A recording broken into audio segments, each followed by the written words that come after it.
Yo, Top Billin, what are you going to do on June 16th? I'll tell you. Your ass is about to go and see The Hitman's Wife's Bodyguard by Lionsgate. This is the sequel to The Hitman's Bodyguard. If you guys saw that a few years ago, you know it's about to be a barrel of laughs. You got the crazy-ass Kincaid back, that killing couple. That's Samuel Jackson and Selma Hayek's characters there. Of course, you got Ryan Reynolds back, the bodyguard extraordinaire. They're on a new mission there. It is about to be off the chain. You know straight hilarity is going to ensue when you get those three together. And, of course, I even saw my man Frank Grillo up in there. I'm a huge Frank Grillo fan. I love him from those Purge movies and several of the Marvel movies and everything like that. Frank Grillo is the absolute truth. Whole bunch of other guys that you guys will recognize, even Morgan Freeman up in there. So make sure you go out and check that out June 16th. Shout out to Lionsgate. They hooked your boy up with some swag. I get to screen the movie before it comes out, and I want you guys to go out there and support.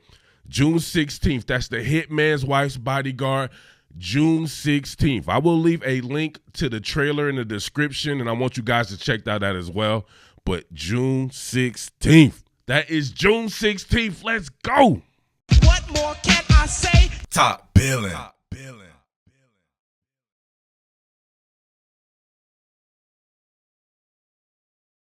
right, Top Billin. Thank God my man Chris Grier and the gang do not think like goofy-ass fans, because in the lead up to the draft, doing these different draft film studies, I remember doing one on Micah Parsons, and everyone's talking about how much they wanted Micah Parsons and Zaven Collins and all these different off-ball linebackers because they wanted to see Jerome Baker leave. What? Man, get the fuck out of here. You can't be serious.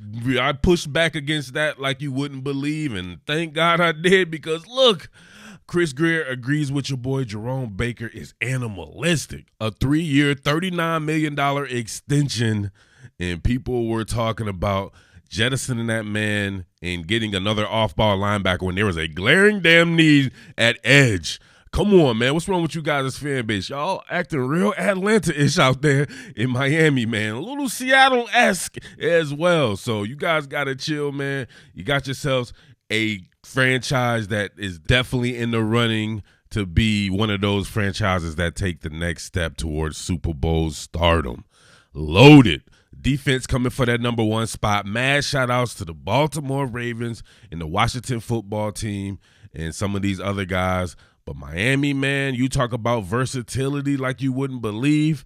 Now that they went and got a Jalen Phillips, somebody with a high upside at edge, and you combine that with the guys like Christian Wilkins and Emmanuel Ogbah, Byron Jones, Xavier Howard.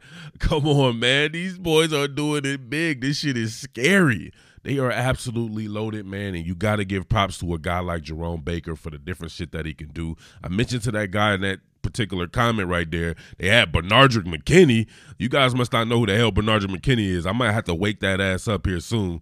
But him and Jerome Baker, with the type of guys that they have now and the versatility that they have within that front, come on, man. Woo-wee.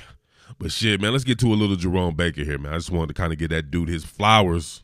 Jerome Baker right here almost pressed towards the nines. Imagine that. This is your off-ball linebacker. It's in a position that I played. It's meant to go sideline to sideline. You're meant to work horizontally, maybe sometimes in reverse, maybe sometimes moving forward. But being able to put this guy on the line of scrimmage and have him rush against the primary tackle of the Chiefs right here, Eric Fisher, and it's not a blitz. It's a big difference. If you look at somebody like Jerome Baker, he ended up with, I believe, like 7 sacks, and many of them not from blitzing. Like, that's huge. This is not a blitz, right? This is fabricated pressure, but he's on the line. He's not coming from the second level to where he already has momentum or anything. He's essentially playing a 3-4 stand-up outside linebacker right here or something, you know what I mean, or a 4-3 under type role to where he's on the line of scrimmage, tethered to the line of scrimmage here, rushing the passer. You can see the versatility right there.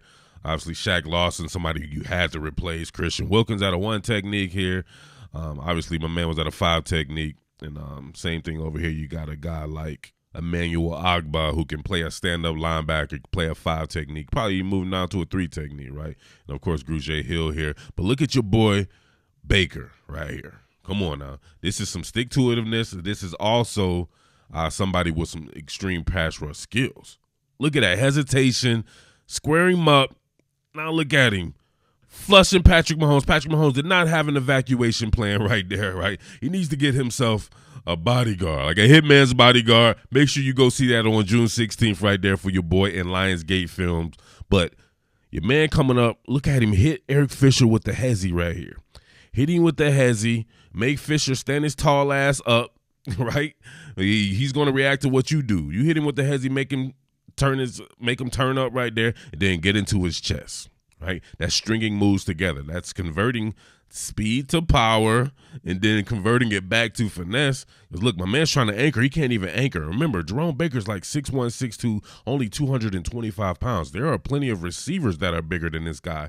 He's tethered to the line of scrimmage going against a left tackle straight up. But look, power advantage right there, giving him half a man, continuing to work. He's beat. He already flushed Patrick Mahomes to begin with, flushed him right into oncoming traffic there, and he reverses course, continues to work, and he's running down the great Patrick Mahomes. Definitely something you want to see, right? Miami can get over that Kansas City Chiefs hump right there, among some of these other teams as well. But give that boy credit. That's not easy. That's not something you just gloss over. This man was tethered to the line of scrimmage, rushing just like a regular line of scrimmage player. Come on now.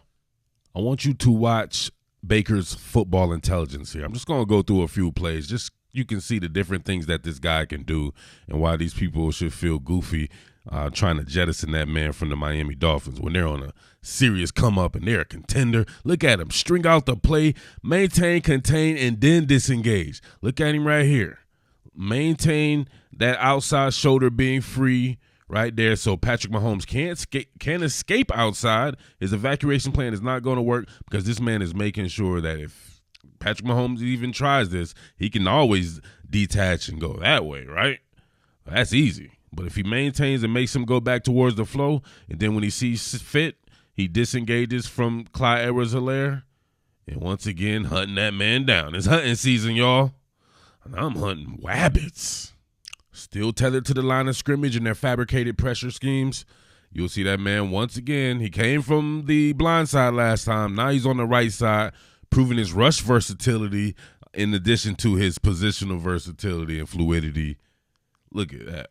Oh, come on, man. We got to look at that again. He's making it look easy. Remember, off-ball linebacker he is by trade. He's playing like a guy who's almost like a Von Miller, who is a line of scrimmage player by trade, but can play off ball. And when the Broncos did have an even front alignment, obviously he's best in probably an odd front where he can just play a 3-4 outside linebacker. But Jerome Baker carries that type of versatility, but just from the reverse.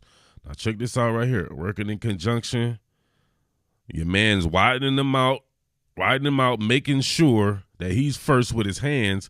Look at that. Long arms of the law from a 6'2" guy. He gets into the chest first. That just allows him to get a little bit more leverage to be able to scoot on by giving him half a man. He made him stop his feet, right? That initial shock made him stop his feet, and he's going to be just a little bit quicker. He's able to pick him up and put him down a little bit quicker. Runs that damn arc. Flushing Patrick Mahomes' ass. Man, he had a hell of a game. Somebody need to get this man props for this damn game. I was out my seat like, what? When I was watching this live, come on, this man definitely stood out amongst a lot of good performances on defense, on pretty much both sides of the ball. We're going to let this play unfold. I want to show you this because I really love the Dolphins' defensive scheme. A lot of man coverage and man coverage from the close side of the formation. You will see, of course, Baker here and Eric Rowe both working with the trade game. You see a trade by both of the tight ends, so they're working with 12 personnel. Then you got Byron Jones following Hunter Renfrow in a slot there, man-to-man coverage. But this is going to end up being man coverage on the Y for Baker here. You got Jason Witten, Granddaddy Witten right here running a whip route.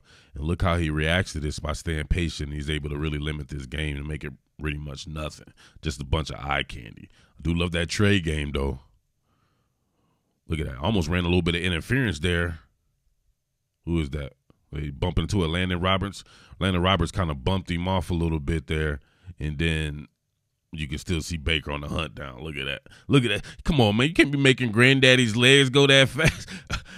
Wooden thought he was good. Wooden had to bump off right there on Roberts and then ran parallel to the line of scrimmage. But look, my man right up on him. That's that patience, and you can see him when he's hunting him down right here. When he grabs him, he made Granddaddy legs go way too fast. That's how you turn a Granddaddy's hips into sawdust. Come on now. Old ass Jason Witten, he ain't need that, man. Come on, look at that. Come on, man. Why you do that to Granddaddy, man? But look at the versatility and the patience there to be able to work in pass pro as well. In pass coverage. Finally, in his regular position, you get to see him knife a gap here. He does a really good job of coming with no regard for human life. Getting right here, no hesitation. Bang, right there on Booker. I think Booker ended up, a New York Giant, I want to believe. Look at him right here. Being able to get that key. What do we got right here? It's pretty much a dive play. Mad amount of blockers right there. Oh, great job to get skinny through that gap.